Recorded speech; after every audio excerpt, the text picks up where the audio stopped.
দর্শক, আমরা এখন যারা কচু চাষ করতে চাই এবং কচু চাষ করি, কিন্তু একটা বিশেষ পরিচর্যা রয়েছে, যে পরিচর্যার মাধ্যমে এই কচু গাছগুলো বড় হতে থাকে এবং কচুগুলো আস্তে আস্তে বড় হয়ে দেখা যায়।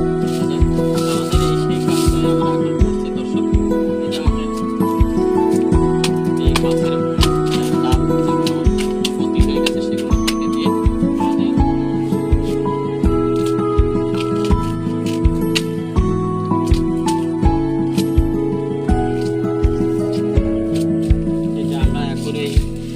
যে ইয়েগুলো রয়েছে সেগুলো আমরা কেটে দিলাম। কেটে দিয়ে আমরা পরিষ্কার করে আমরা ইয়ে করে দিয়েছি।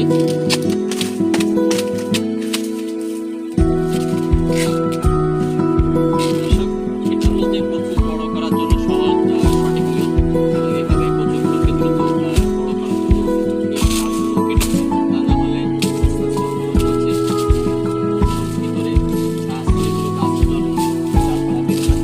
এটা আমাদের একটা সহজ পদ্ধতি। তো আমরা এইভাবে কচু চাষি যারা আছে, আমরা কচু গাছগুলোকে এইভাবে ডালগুলো